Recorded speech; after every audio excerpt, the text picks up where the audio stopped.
you can't help people when you're broke. What you said earlier. Right. You can't help people when you're broke. The coffee company is not really coffee.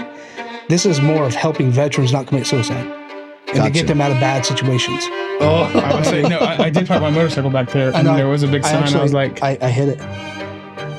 Oh, that's fine by me. I'm buying a McLaren now. That motorcycle was $150,000. Insurance rich. Come on, shit, man. You about to be today. You're not working hard for the McLaren when you don't. Like, if you're sitting in the McLaren, bro, I'm telling you, if you never had a car repossessed or the bill coming up due, you fucking sit there. You're like, oh my god, I'm like, you work harder. Yeah, you go out and earn it more. Yeah, that's why what the biggest determiner of your child's wealth will be, of your child's income. You know what the number one determinant of your child's income will be? What is it? You got a guess?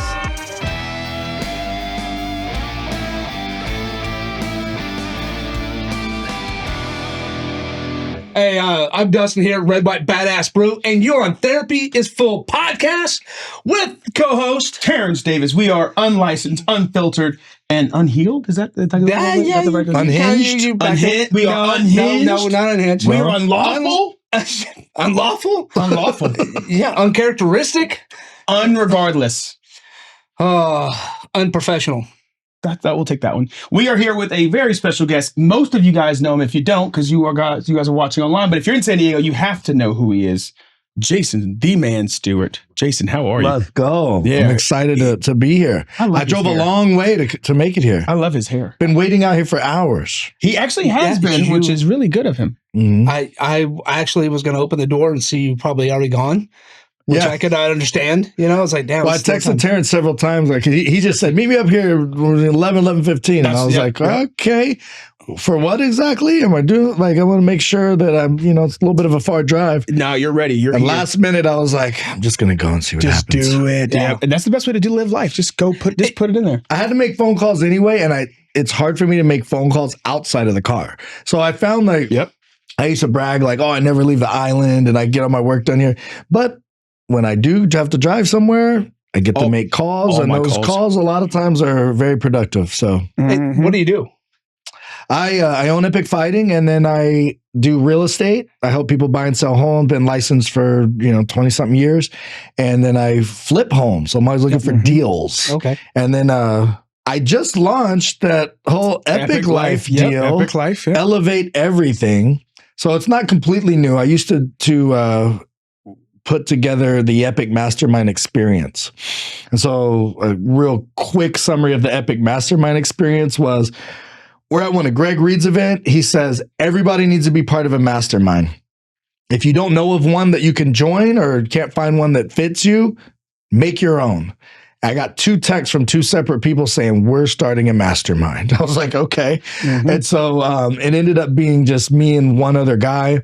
The girl that wanted to start it ended up not following through. And we're like, let's get the most successful people that we know in our contacts that are still trying to grow. Because some people have kind of made it, what I mean? Yeah. And they're like, they're just trying to, you're at a certain level, they're trying to spend time with family. And it's not saying they're not trying to grow on something, but they're not trying to meet with your ass because they're, they're rich or whatever.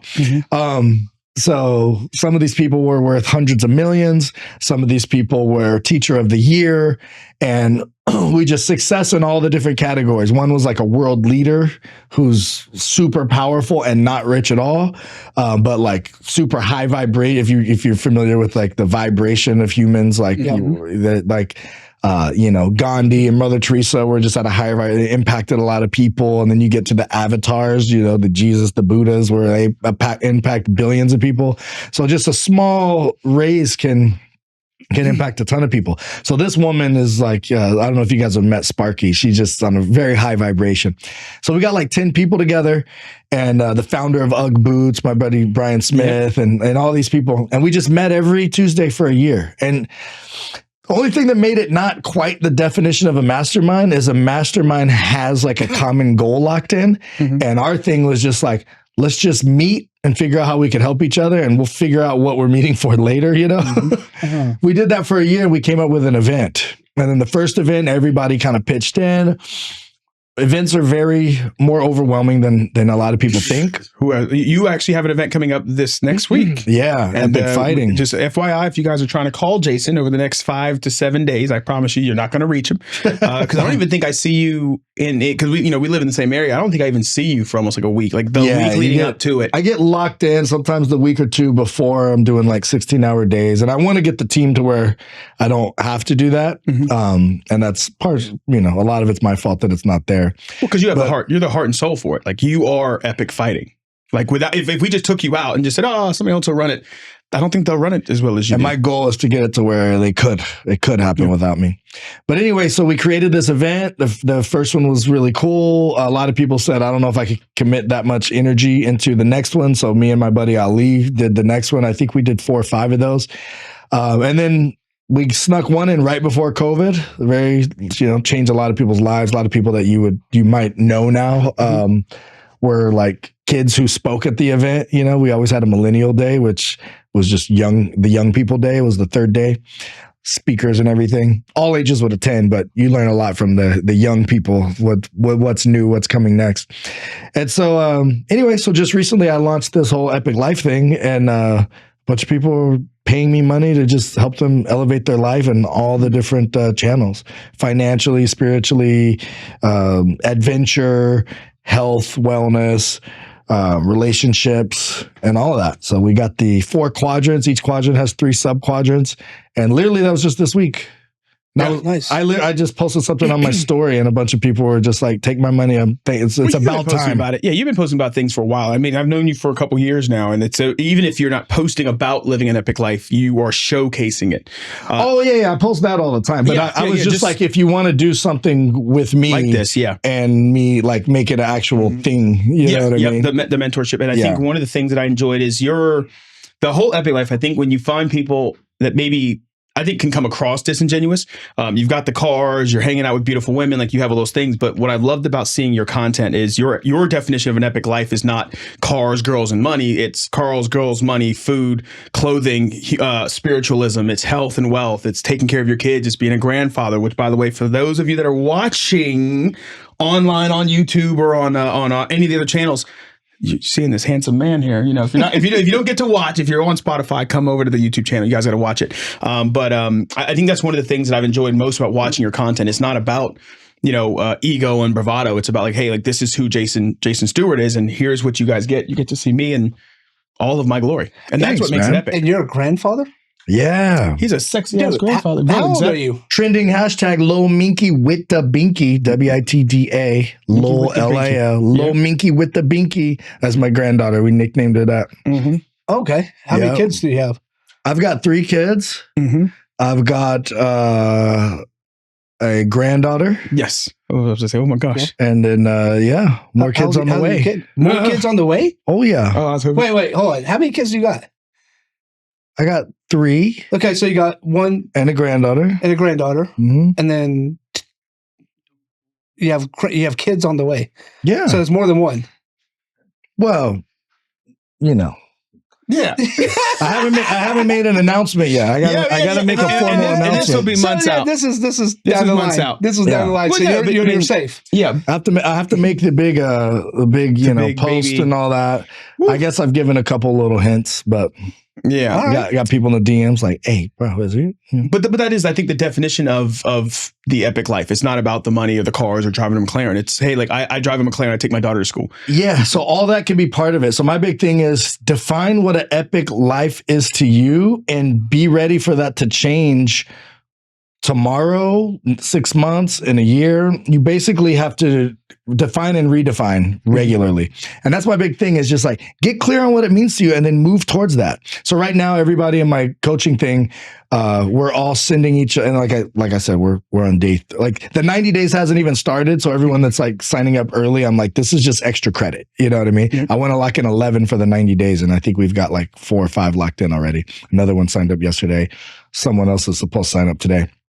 So basically, the first 10 goals that come to mind, and then 10 things we're grateful for. And then every day we have to hit a minimum 10,000 steps. So we're all holding each other accountable. And now that people are tracking, they're just like, oh shit, I was only hitting like 4,000 a day. I was like, and then you wonder why you put on a little bit of weight in the last year, or you wonder why you're not feeling as energetic as you were. So now when you take that call, just move back and forth while you take it. You know what I mean? The most simple things, take a 20-minute walk before you go to bed at night, whatever it takes.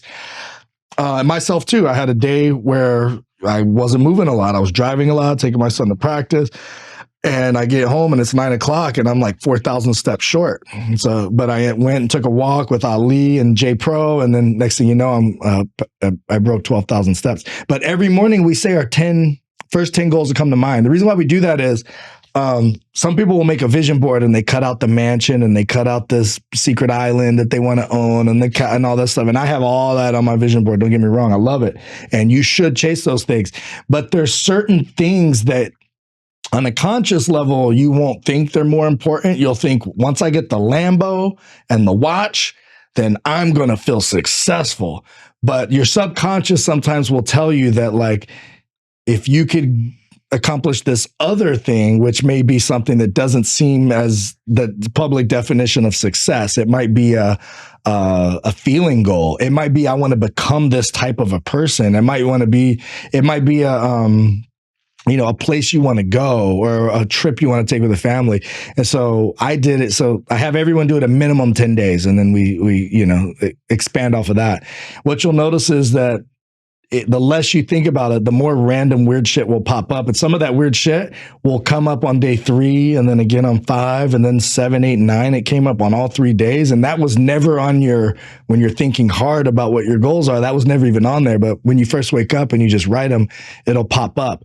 And then, like, for me, when I was, in my late 20s, I think I was like, I want to have a 100-unit hotel. Because one of my mentors was like, if you're going to get a hotel, the more units, the better. Because if you got a 10-unit hotel, you still have to hire a front desk. You still have to hire so you're going to end up working there. But if you have 100 units, you can hire a few people. You don't have to be there. It's more scalable. And so I was like, 100-unit hotel. But I noticed, like, when I woke up every day, that one started falling off. Yeah. And by day 4, I was like, I forgot that was even like. But if you looked at my LinkedIn, that was like a big one. You know what I mean? Yeah. And so right now we're kind of priming the brain to figure out, like, what does an epic life look like for you? Because there's a lot of shit you've never been exposed to. Like, for right now, if I'm able to slackline, that's like, oh, I had a good day. I got up there, slackline. I didn't know what the fuck a slackline was a couple years ago. You know what I mean? Now he knows exactly what it is. Hey, Terrence, you want to go to the beach? No, Jason, no, man, I think I gotta do some work, man. Because you go to the beach, that's what he's gonna do. So whip out that slackline, set it up between the same 2 trees. Terrence, go ahead and get up there, man. I'm like, oh, God damn, fall, man. I fall every time. But that's what he does. Keep going.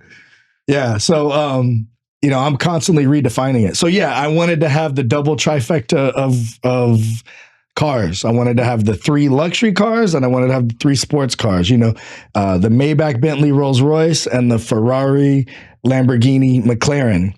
And I ended up getting way more cars than that, right? Mm-hmm.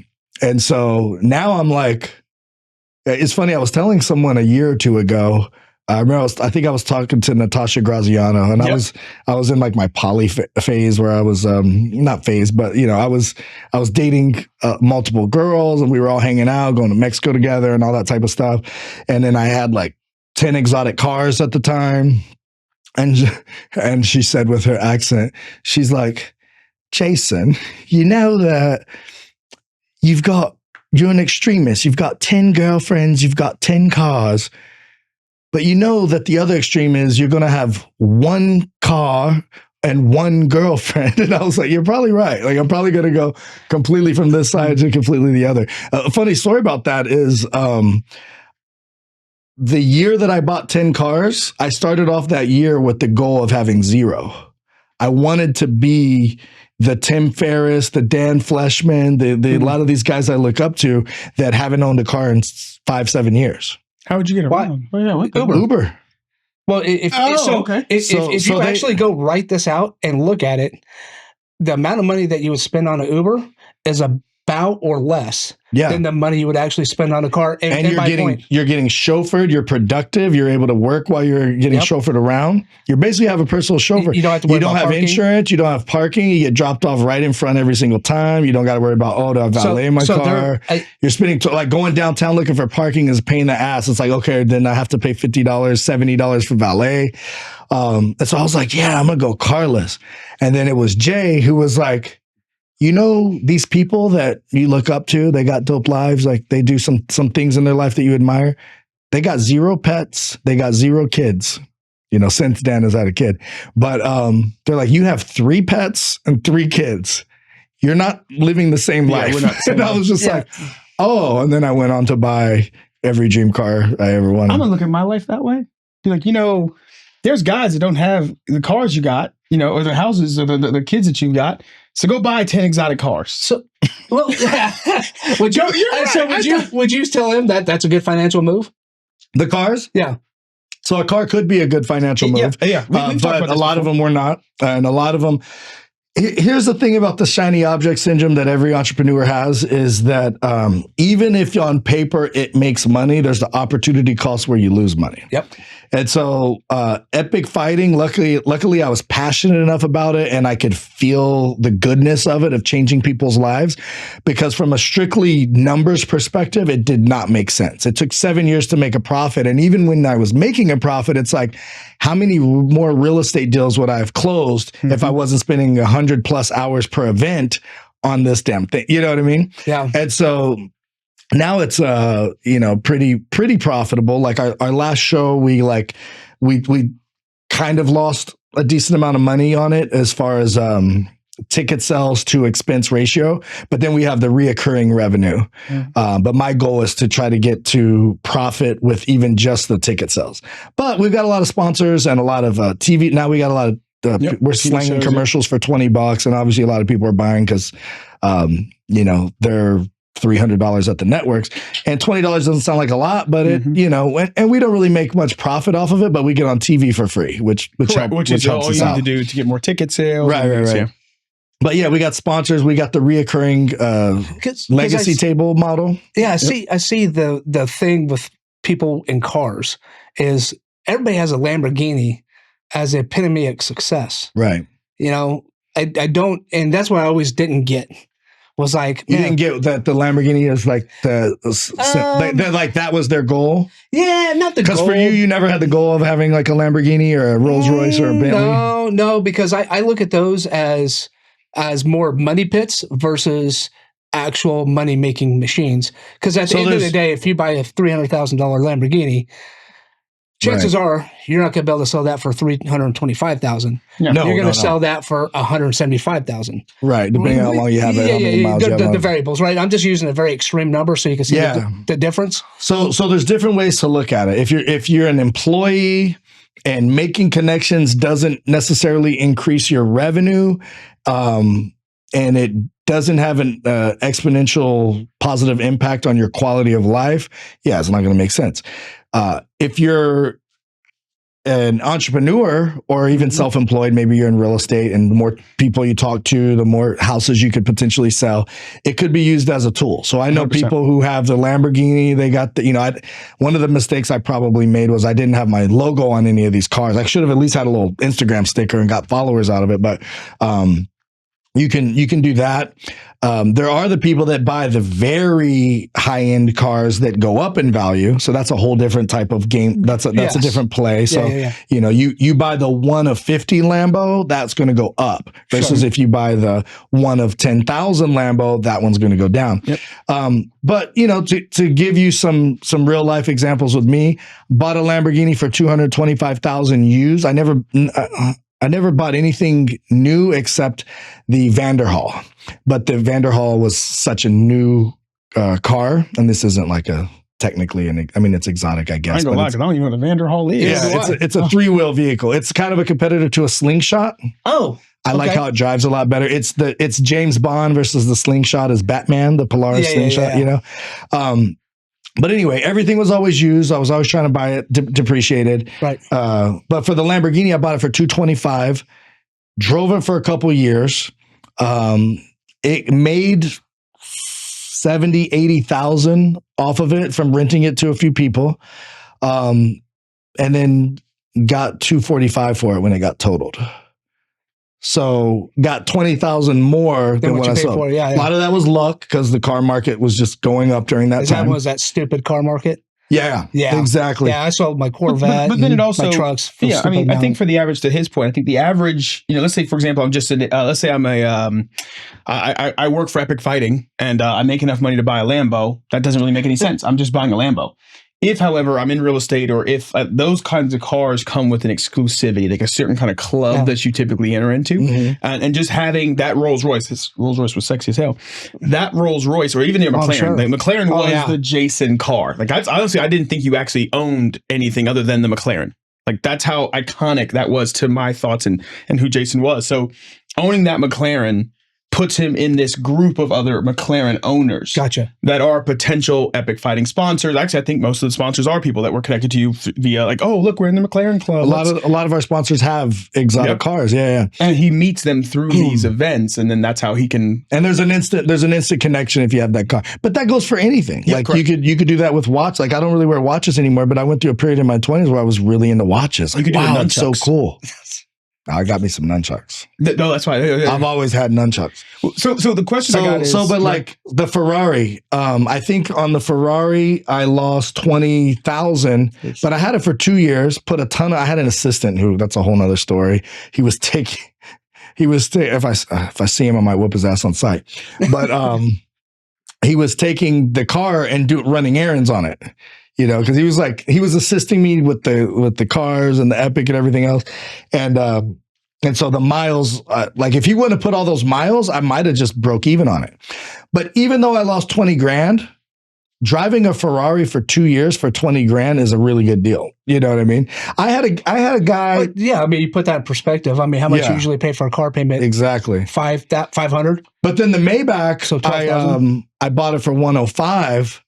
And I just sold it. I didn't want to fix a bunch of the stuff wrong with it. So they wanted to give me, closer to 50, but it had a bunch of repairs that needed to be made, like, little stupid things. And ended up selling it for like less than 40.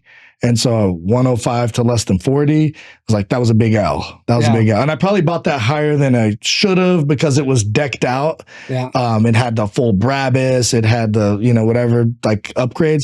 But at the end of the day, that doesn't necessarily increase the value of it. It's kind of like a house. Somebody puts a decked out pool in it. It doesn't really increase the value because half the people don't want a pool. You know what I mean? Yeah. You can actually lose potential buyers from it. Right. You lose potential buyers because your insurance is higher, your maintenance is higher, your liability is higher. Might not be the look they're going for. Yeah, they don't want a kid to drown, Yeah. So, so like that was one of my worst investments. And then there's a few that, weren't the best investments. So yeah. I learned a lot, in the few years where I just went crazy buying cars. And now if I've gotten rid of most of them and, I still itch for the Lamborghini. I think that was one of my favorites. McLaren. But you like the McLaren? I love Is it actually the car or is it the status? No, the car is absolutely. For me, it was gorgeous. The driving. So, you kind of lose that whole like status thing once you have like 10 of them. You're just like, okay, what's one more car? Like you just you just have cars now. You could have one and have the status. You don't need that many extra. The Lamborghini was the only car that I would go to sleep thinking about, and I would wake up like, let me just run and drive it around the block real quick. I just want to feel it. Like I loved how it felt. You could argue that and my Lamborghini, once I did a couple things to it, it looked really cool. But a lot of people would argue that the McLaren looks cooler. The doors go up like this and it looks like a spaceship. For the driving experience, that was my favorite. But a close second was actually the W12 Bentley. Mm-hmm. So Bentleys make a W12. So the engine's actually bigger than the Lamborghini engine. Yeah. And it's just as fast, just as powerful, but it's got all the luxury. It's got the suspension, and it's, the Lamborghini, you want to feel the roar, you want to feel the vibration, and the Bentley, you don't. The Bentley's like, watch how much power I can make completely dead silent. Yeah. And the way it steers, and I had the V8 Bentley too, and very luxurious, very beautiful. I had the SUV and the convertible, but that W12 convertible Bentley. Now we know what to get him for Christmas. Arguably my favorite car. It might have been my favorite because I love convertibles and my Lamborghini wasn't convertible. It might have been convertible. It might have been my favorite if it wasn't a ragtop convertible. the rag tops on those always mess up. And it's like, you guys are selling $350,000 cars with rag top. Even Lamborghinis, if you get a convertible, they're usually rag top. Yeah. All the Aventadors are rag top. And it's like McLaren does the hard tops. Ferrari does the hard top. It's like, you guys are charging $500,000 for these cars. Like, at least make the top look good. And most of the time they malfunction. Yeah. Well, on the Bentleys, they definitely do. Yeah. So now with Epic Life, I mean, was that how life always was? Like, it was always epic? You always had Lambos and McLarens and stuff? Or was there a period where, you know, I didn't have those things and maybe that's what drove you to be able to get those things? Or how'd that happen?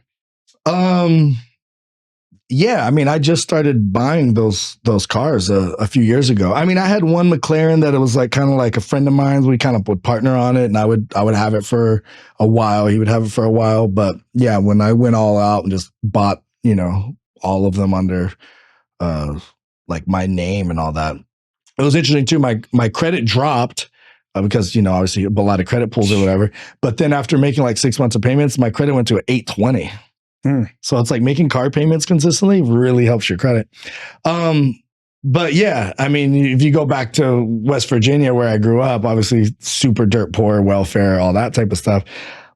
Coming out here, I was always very ambitious because I had went to bed hungry a few times and I knew what it felt like to not have money, and I was scared to go back to that.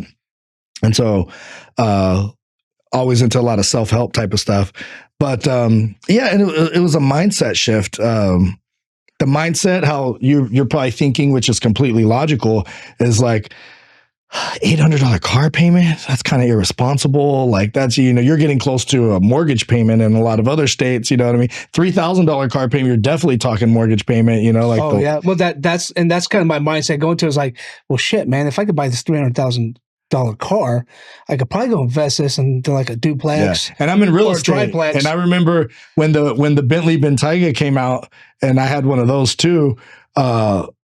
I talked to one of the more successful. I was like, bro, this new car, it's got like this pickness out. Like I would get invited to all because I owned Epic Fighting. Yeah. And I was friends with the you know, now it's called Ogara Coach. It used to be called Symbolic Motor. So I would get invited to a lot of those types of events. I saw the Aventador before it was released. I saw the Bentayga before it was released. And I was like, dude, Bentley's coming out with an SUV, bro. And I'm telling him all about it. And I tell him the cost. He's like, I'd rather buy a condo for that. Like he's a rich guy. He was like, I would buy a condo for that. But he's a real estate guy. Yeah. You know, but I got the guy who I bought my Maybach off of, Mark Chaperoni. He was showing me cars, and he actually ended up buying the McLaren off of me, and I bought the Maybach off of him.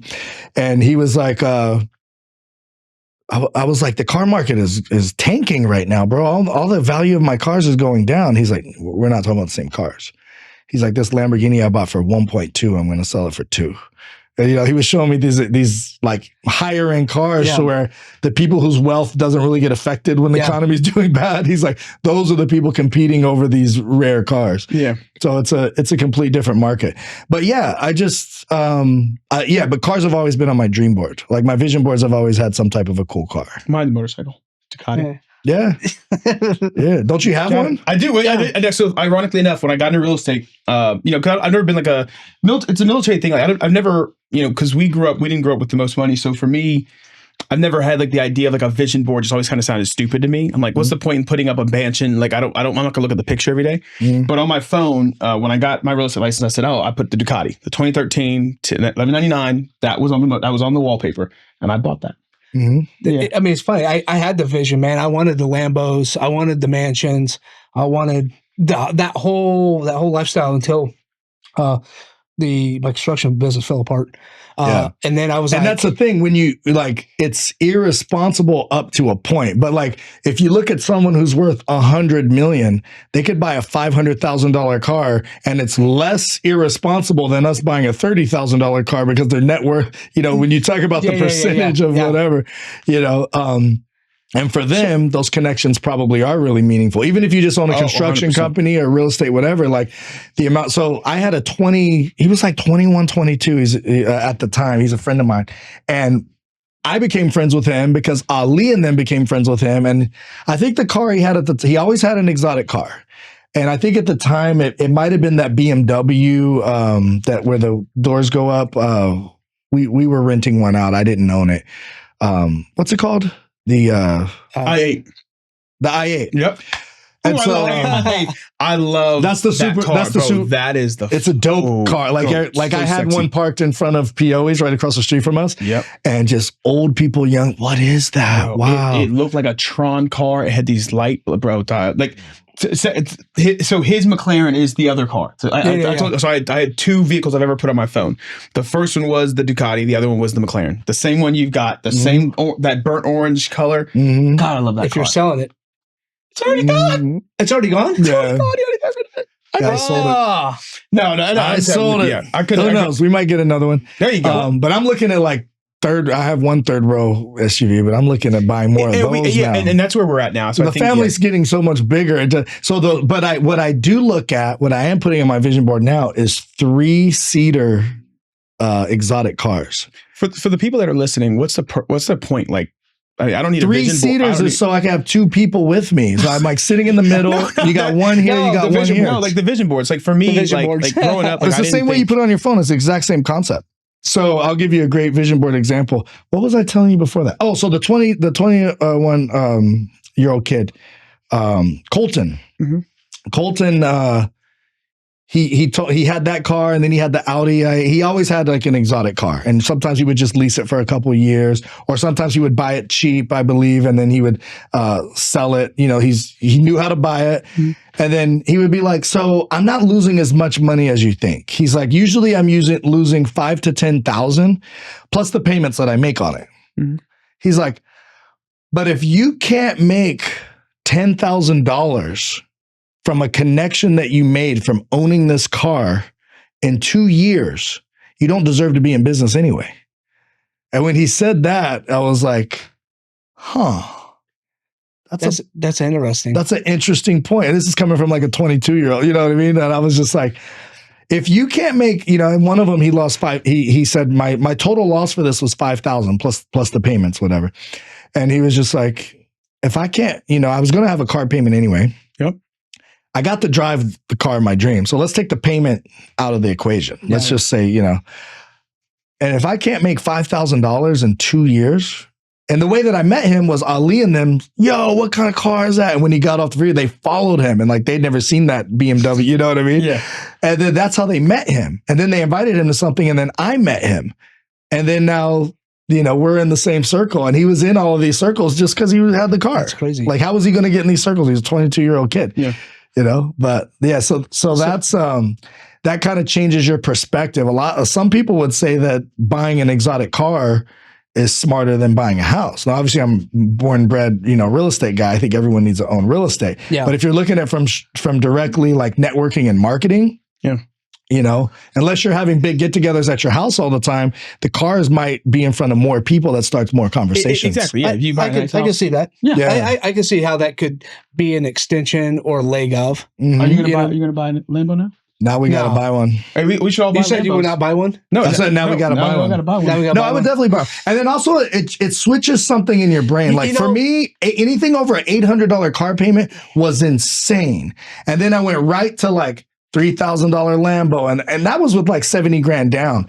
My Ferrari payment was pretty small because I had to put like 90,000 down. But like $1,500 payment on this car, $1,500 payment this car with the down payments, and next thing you know, I have $10,000 a month in car payments. So I went from like 800 is my max comfort zone 10 grand. to 10 grand, and it's just like, all right, so. Now we're playing at a little bit different level where I don't flinch, where I don't, you know what I mean?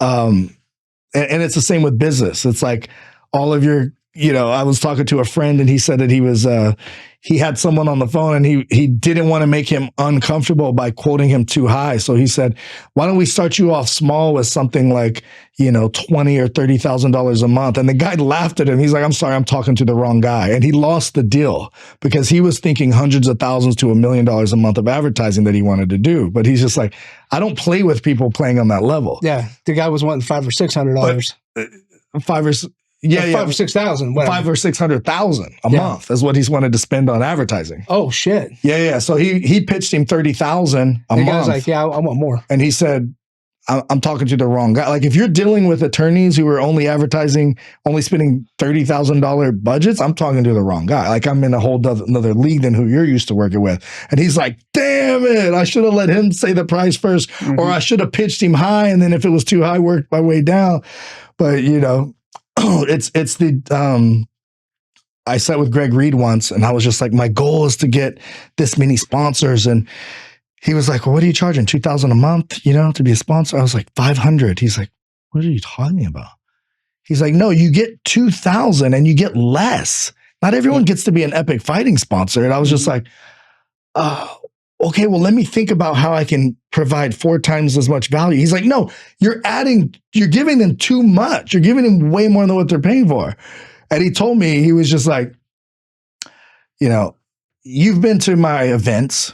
He's like, the guy that sponsored the lunch last time, remember I said, hey, stand up, everybody, thank him. When you're out there eating lunch, thank him. He bought all your lunch. You guys are welcome. And everyone's like, yeah, go you. Thank you. He's like, it was, I forgot what it was, 20 or 30,000 for him to do that. He's like, you know what he got? What you saw. And guess what? That was his 3rd time doing it. He's going to do it the next event. He loves it. It's worth it every time. And the connections he makes for the people coming up and saying thank you or what, it's worth it, or he wouldn't be still doing it, you know? And he's like, what you have is way cooler than what I have. He's like, what you have going for you is your shit is cool. There's an energy, there's an excitement, it's the cool kids club, you know? He's like, why are you selling yourself short? And so next thing you know, the price went up and the price went up again, the price went up again. And, you know, the objections and the flinching is no more at 500 than 2,000. You know, and so that's how it is. You're just unlocking a different level of like what you're comfortable with. Yeah, I can see that when you go into these, and you're going into the prospects coming in here, and talk about Epic Life. I see a theme: the Epic Life, Epic Fighting, Epic Exotics. Epic was that what the name of Epic Mastermind Experience? Yeah, Epic Mastermind Experience. Yeah. So it's all branding for him. Yeah, it's all branding. It's the same for everything. Well, and he's tied, and you're tied to it all. You're the epicenter of this whole thing. Did you mean to do that? Oh, he did not mean to do that. You said he's the epic center. Yeah. It's epicenter. I know. Okay, just make sure. Okay, so you didn't mean to do it. I meant to say the Epic Center because that's what he's about. Okay. So I was like, you know. Wait, is it not Epic Center? It's Epicenter? No, it's Epicenter. It's Epicenter. Oh, okay. That's why I thought he did it on purpose. No. You're the Epic I've been saying Center. it wrong my whole life. Yeah. Oh, snap. Such a fault out West Virginia, baby. I'm sorry. It's okay. It just proves that anybody can go make money. No, just joking. No, it's true. I mean, listen, I'm a high school dropout, man. I dropped out 10th grade. My high IQ friends struggle way more. It's just they just have to get a job because they just analyze everything to death. That's what it is. It's realization, and that's I think one of the things that you do really well is you just go do things. You take action. It doesn't matter how it plays out. You just go do it, and then you fix as you go. Yeah, somebody told me that. He's like, you thought up some idea of buying airtime off the network and then selling the commercials to pay for it. And in 2 weeks, you have $15,000 a month reoccurring revenue just off of an idea without hiring anyone, without anyone else helping. And it was just like, he's like, that's one thing I admire about you. Like, you don't just talk about shit all the time. Like when you decide to do it, you do it. And, I think that's what a lot of people struggle with is like that pulling of the trigger. It's because there's so many unvariables. Where'd that come from though? Like for you though? Because I can acknowledge that I do have an issue with that. And it's not from, I think, not wanting to take action. It's underestimating my own skills and abilities to get it done. Like I say, I'm going to go do this thing. And I know exactly how I can get it done. I can see the vision board. I know exactly how it's going to work out. Pause. Is that seed of doubt? No, is it really the pause of like you got the vision board to get done, or was it the fear of failing? I mean, I could see the fear of failing. I could see the fear of failing being a potential issue. I think it's more so. I'll tell you exactly what I said. I think it's more so like not like having to prove that I'm as good as I think I am, and then the fear that I'm not. Yeah. Like, I'm gonna I think so kind of fear failing. So you can get along with mediocrity. Like if you move in mediocrity, you're the greatest at doing the mediocre shit. Like you're the greatest. Like, yo, Terrence is synonymous with doing the best work. Right? But then I know I have more potential, right? There's more, or at least I believe there's more potential, there's more opportunity, or you believe that I have more value, more potential. But it's almost as a combination of things of not even so much, I think, failing, because I'm okay with that, because everybody fails at something. We all fail at some point. Fail. I think it's the fear of letting somebody down.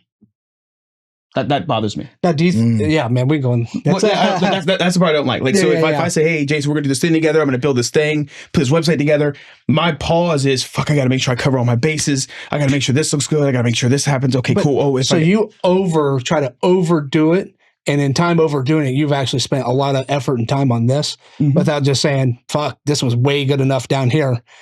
Well, for me, achieves a goal. For me, it wasn't good enough because I think he won't like it. I know. That's what I'm saying. Me are a lot of like taking action. All 4 of my businesses, I started within a week and under 10 grand. Yeah. And under 10 grand, I was like, fuck it. Once the wheels get turning, it's just like, oh, this shit's going. Oh yeah. This shit is going. If I'm already talking about it, it's because I'm already doing it. You know, the solar panel cleaning business, the coffee business, the construction business, the commercial real estate I had down in Claremont. Yeah, you doing all this stuff, man. But yeah, I didn't know that. You wait till he comes on to tell about real estate now, son. Huh? Well, I lost it. So, sorry. Yeah, just come for me later. Sorry, I lost it. I mean, it was part of the construction thing. So it's okay. Like, fuck it. There's more. There's always going to be real estate. There's always going to be commercial real estate. There's always going to be houses. You know, so that's what going down that line of saying my vision board was all that shit, the mansions, the cars, you know, the island. I mean, fuck it. The 3 pieces that actually really don't matter to me now. This is I've kind of wiped away that vision board. You know what I mean? Seems to be the epicenter of of people's vision boards, and that's why I was like, you know, again, I don't really go around talking about people's vision boards, and to each your own. That's their vision board, and that's their vision. Yeah. You know what I mean? For me, I've looked like, you know what? I would rather own. But you used to have the Lamborghini on your vision board. I used to. Yeah. Why'd you erase it? Because I know the business failed. Got it. Cool. No, because my vision board's changed. I'm okay with a Corvette. Because I'm going to get the same thing out of the Corvette as I would with the Lamborghini. Now, you might have a little bit different status kind of thing. That's a different topic. Right. But the thing is I can't have a Lamborghini. There's no fucking way, and it will never happen.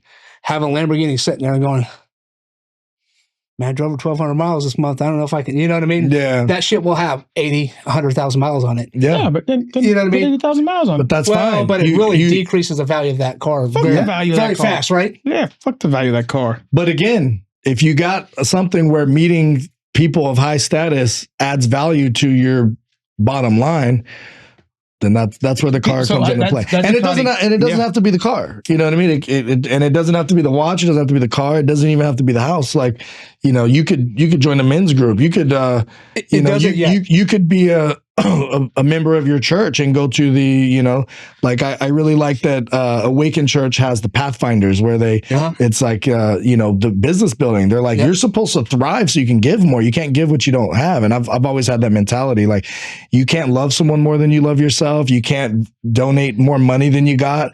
If you're not healthy, you can't take care of your kids. So what do you like? You're trying to raise healthy kids, but you're not healthy. How's that going to work? How you go on a hike with them, or are they supposed to model what you're eating when what you're eating got you to this horrible state? You know what I mean? And so, what are you trying to say, bro? Yeah, your kids don't model you. We're fucking them up. Fuck you. Welcome to Therapy Was Full podcast, where we put our own co-host in a therapy. So I'll tell you a funny story about a vision board. So I made one, and the way you used to make them before all the digital stuff is you just got a bunch of magazines and you just look for stuff. And then like, there was some shit that was like, I don't know what kind of car this is, but it's the coolest car I could find today. It's a convertible. You put it on there. Oh, I need an SUV for the family, and this looks nice. And so we used to make our vision boards like that. So I had one up. It was probably up for like 6 months just on my dresser, just kind of on the back of the thing, leaning against the wall. And then it fell behind the dresser at some point. It was probably back there for 6 months. And I, you know, if you asked me what was on it, I couldn't tell you. It was probably the 10th one I'd made in my life, you know, whatever. And I remember the the mother of my children, Anna, you've met her. She came home with this silver Range Rover. And she's like, can we get this, please? Oh, like, no. I was like, absolutely freaking not. I've heard the horror stories of Range Rovers. They're horrible cars. They're super expensive. You get a good deal for a reason because they depreciate so fast and they're going to depreciate more. You're not going to be able to afford to put the new transmission, the new all that shit's going to happen. Like, hell no. Of course, she's kicking and screaming. She figures out a way to get it. You know what I mean? And then I used to go look at watches all the time. We used to, her and I and the kids used to go up to Del Mar, and there was this watch store. What's the name of it? In that little Del Mar Center. And this is when the Breitling had a collaboration with Bentley. So it was the Bentley Breitling watches, and it little Bentley touches and a Bentley logo on the Breitling watch. And I was used to, it was big. It was very masculine. I was like, man, I want that one, and I want the brown back, that it was called the Havana back. That was what it was called. I was like, that's the look I want. So I'm going through looking at all these luxury magazines and stuff, and I find one, but it's the ivory back. I'm like, same thing. It's the exact same watch, just different color, right? So that's the one I cut out and put on my vision board. I didn't remember any of this. When the market crashed, real estate crashed, people's businesses went out of business. Was this 2008? This was 2009, I want to say. Oh, yeah. Okay, yeah. Everybody's hurting. Timeshares are given away for free that people spend $100,000 on. I can't afford the monthly costs or quarterly costs. And some dude's like getting rid of this, $10,000 watch. It's a Breitling by Bentley. And, I got to put food on the table. I forgot what I probably got it for like $1,000 or something crazy. Oh, wow. You know what I mean? Yeah. 15, I don't remember what. You don't always. But I remember it was like a shit. I've always wanted that watch, and so now I got this watch. Now I got this car in my driveway that I didn't want. Cleaning out the room, pulling out socks from behind the freaking dresser. Find this old, poster board. Put it back up, and I'm looking at it, and I was like, Anna, come look at this. Silver, 2004 is a lot of years ago, right? So it was only a few years old at that time. 2004 or 5, whatever it was, silver Range Rover, same model, same color. The watch that I had, the guy who was selling it had the white back. The vision board has the one with the white back. It's not even the one that I wanted, but it's the one that ended up on the vision board that I subconsciously probably browsed at for 6 months. And both of those things ended up manifesting into my life without me consciously thinking about it. Yeah. And so that's kind of tells you so when people talk about the law of attraction, there's 2 parts to it. One is a reticular activator. That's simple. If your girl's pregnant, there's pregnant girls everywhere. If you're looking for a black Lamborghini, you start seeing black Lamborghinis. They start popping up on shows. If you're looking for a red BMW, everybody all of a sudden has a red BMW, but you don't notice all the other cars. They were always there. Yeah. It's just that part of your brain gets heightened, right? Yeah. And that's how it is with the goals. That's why you have to know what your definition of an epic life is, and then you have to reiterate that. You have to think about it frequently. You have to see it, and then you have to feel it. And now all those things make it happen faster, right? Because you could have something on your vision board 10 years without it happening, or you could have it happen within a month, right? It depends on how frequently, you can't get the exact timeline, but all those things make it happen faster. When you really feel it, like, what does it feel like to hold that car? What does it feel like to live in that house? When you wake up with gratitude that you live there, all that type of thing. And so that vision board just came out of nowhere, and it just shocked the shit out of me. The second part to the law of attraction of the reticular activator is the vibration. And that's the part that most people, like for me, whenever I was reading Think and Grow Rich the first time, and they're trying to use it in whatever wording they had in the freaking 50s or whenever they finished that book, 40s, they didn't really know how to explain it. And so it seemed real foof, like faith and desire and all this stuff. Like, no, just give me some tangible action items. And then the movie The Secret kind of broke it down. And this other guy who was like a kind of a coach at a real estate office, he kind of broke it down. He was like, when they say thoughts are things, they don't mean like figuratively. It's like you're making calls on your cell phone. That's just waves. They can hear you on the other end through waves. What is that? If that's not foo-foo, I don't know what is. when you turn the radio, you got it on 91X, but you're not hearing any country, you're not hearing any rap. It's all alternative. Why? Because but if you did a little bit change in the frequency and now you're on hip hop or now you're on best hits or whatever. But you trust that the radio waves are going to give you the right signal, but you can't see them. Whenever you cook your food in a microwave, what the fuck is happening? Like it's just these waves. It's literally microwaves, radio waves. So your brain emits waves. You can measure them. Like they hook people's brains up to shit and like, oh, look, your waves are going crazy here. And they can measure what type of frequency of waves your brain is emitting. And so all of these waves go out and they interact with stuff on a similar frequency. It's a little cold. Yeah. A little cold. I don't think he's cooking. So having that Lamborghini is a certain frequency, having the abundance in your life, having the love in your life is all a certain frequency. And sometimes we just have been tuned out of that frequency for long enough. You can't stay in all the frequencies all day, all the time. But if you could tune into it long enough for it to kind of find its way to you and the universe to kind of move around and shift and do its thing, then you could have all of the things you want. You might not be able to have everything all at once or everything at the same time. Or exactly when you want it. Yeah. Or when you want it. Like, you can't guarantee it. Lambo's coming to you. No, I've changed it. I'm really not. What's on the vision board now? I mean, if I was going to get... Say a Toyota Tacoma, I swear to God. It's a quality car. Bro. Whatever. No, okay? Quality car. No, I if I was going to get that... because I'm a daily driver. Like if I get it, I'm driving it a lot. Yeah. Probably a Porsche. There you go. Porsche, hey. 911.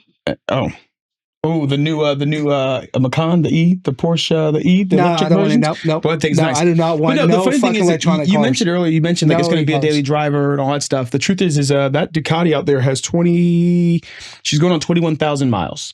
That's it. And I'm going to start repairing it, which is crazy because I got her, when I bought her in 18, she had 2750. 2013? So 2013. Okay. She had 2,750 miles. I bought it from a collector, and I ride the blue fucking back off that thing. Yeah, I would drive my cars a lot. Now, when you have 10 cars, you don't put a crazy amount of miles on any one. But actually, I take that back.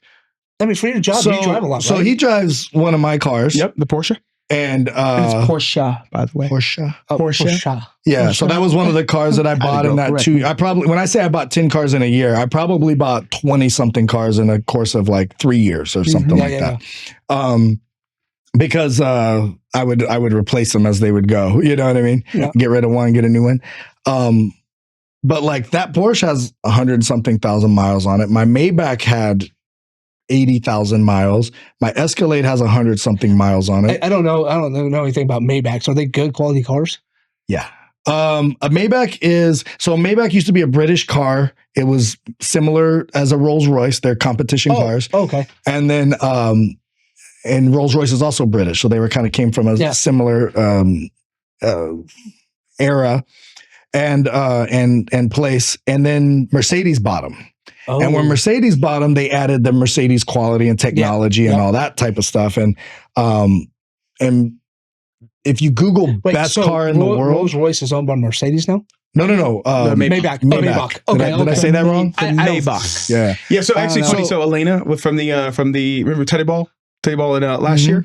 So she saw the key. She goes, Oh, I like your car. I said, the Porsche. She goes, it's Porsche? Oh, yeah, of course. I was like, oh, God. Oh, God. So wait, what is it, Porsche or Porsche? It's Porsche. Is the appropriate way to pronounce it. It's Maybach, not Maybach. Or I think it's even Maybach. Maybach. I have a Maybach. It's got 9... I wish you would. I swear to God, if I ever hear you say that, hey, guys, you want to go take a ride in my Maybach? I'm like, bro, I'm done with him. I'm dead. I'm done. Yeah, that doesn't sound cool at all. It sounds like a cheap car. Maybach sounds better. Yeah, Maybach music. So all of the... Maybach music, right? I would get... no kidding. If I had a car, if I had the Maybach, I would get in the car and press play, and it would be that song first every time. Well, there's 100 of those songs that start like that. There's literally 100 of them. That's what I would play. I would like to play the Lamborghini songs of the Lambo, Ferrari songs of the Ferrari, even Escalade songs in the Escalade. All this. That's funny. Purple Lamborghini lurking. Yeah.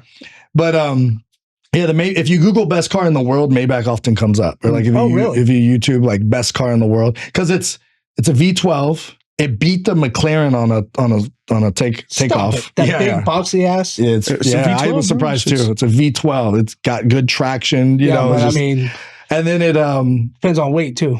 It's very heavy, but it's it's a V8 versus a V12. Yeah. Now obviously the McLaren caught up and smoked it, but the top. It's powerful. It's fast. It's smooth. It's quiet. Hugs you when you turn, like most of the newer Mercedes do.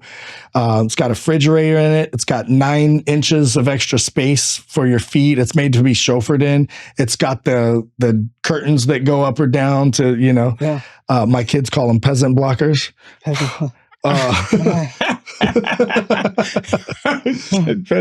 It's got trays that come out, so you can do a laptop or you could eat from your tray. The seat can like go like this. The passenger seat has a button where the back passenger, if no one's sitting in the front passenger, you hold this button, that seat completely folds down out of the way, and then a footrest. So you already have leg rests, right, that support this in the back seat, but then a footrest comes just to support your foot a little bit more out of the back of that seat. It's got essentially like a lay down feature. It's got it's super spacious. That's fucking sick. Yeah. No, the car actually. When I sold it, I took my lambskin cover, like $2,000 lambskin foot mats, and I was just like, he's not going to give me more or less for these. So I took them out, and it turns out the front ones fit in the Escalade. There you go. Perfect. So now I got the lambskin. Feels like you're on a cloud on the Escalade. So then what's next then? I mean, because it's so here's this is the crazy part. And I don't know if maybe he agrees or maybe if you even feel this. What's next then? I mean, if you've already accomplished everything on the vision board, you've got the children, you've got the grandchildren. I haven't even accomplished a percentage of what's on the vision board. Really? And the vision board's always changing. Like I'm due for a new one. What's the top thing you're looking at your vision board and saying, that's it? Yes. What's the secret sauce we got to help you get this year in 2026? Okay. Reoccurring revenue, 100,000 a month. Holy shit. Okay. No, but all right. Okay. By the Epic Mastermind, Epic Fighting. Just by all of the and the real estate. Well, I don't have a lot of reoccurring revenue in real estate. I mean, I got 4 houses in Detroit. I have a house with squatters in it that's not creating any reoccurring revenue in Dictionary Hill. But I'm hopefully going to sell. Going to sell my 4 houses in Detroit. They've been in escrow for a while. The guy's trying to close on them on like one loan for all 4. And the revenue on those, I'm not getting more than, 1,000 or 1,500 per property. So all the reoccurring revenue is coming from Epic Fighting. And now I just literally 3 days ago launched Epic Life, and 5 people jumped on, $5,000 for 3 months, and then $1,000 a month after that if they decide to join. A couple people have already committed to they already have their auto pay set up for the $1,000 a month. They're like, I'm for sure staying after 3 months. That was a huge surprise for me. Kind of like you said, like, well, I'm not sure like what kind of system I'm going to use or what kind of this or what's it going to look like. Should it have a different type of branding or logo or this or that? That's your gift is you just start doing it. Yeah. And then people have been pushing me to do it for a while, but a couple of people close to me, especially Jay, was just like, just fucking put it out there. Like people are like, if you don't believe me, post it up and see what the reaction was. Yeah. And sure enough, people were like, I had a session last night. We were in OB and I was just like, if you could just make a quick video for me, I absorb information through video well, and just kind of like give me some feedback of today. Because we went through a whole bunch of shit in the hour and a half, 2 hours that we were together. And damn, I was just like, everything everyone was saying that I should do this was so right. Like he got so much out of it. And for me, that's my Wednesday. Like that's been almost every Wednesday for the past 3-4 years. Just go to OB. I do this shit, you know what I mean? And hit the drum circle. We did some breathing techniques. We did some visualization techniques. We earthed. We got our feet into the sand where the water touches the sand. The weekday. You're not going home. Which is a good thing. Because he's not kidding. It was like, hey, let's go to the beach. Let's go for a quick workout. Let's go for a hike. Now we're at the beach. Then we're running down the beach. Then we're doing some rock climbing. Then we're doing yoga. Then we're slacklining. I'm like, dude, I got to go. Hey, back to work at some point today. But we ended up staying out the whole day. And honestly, it was peaceful. It was chill. It was relaxing. And I think that's probably one of the things that I have not done since moving here. I just keep the foot on the gas. I just stay. I live in my apartment. I just sit there. I sit at that computer. I stare at the screen. I just keep going. And everybody can hear him. So for people that don't know, his balcony's here, my balcony's here. We're like across. So he's over here and mine's kind of facing that way. He's kind of facing this way. And he's out there on his phone and he's I'm on the phone. I'm yelling at somebody. I'm doing something.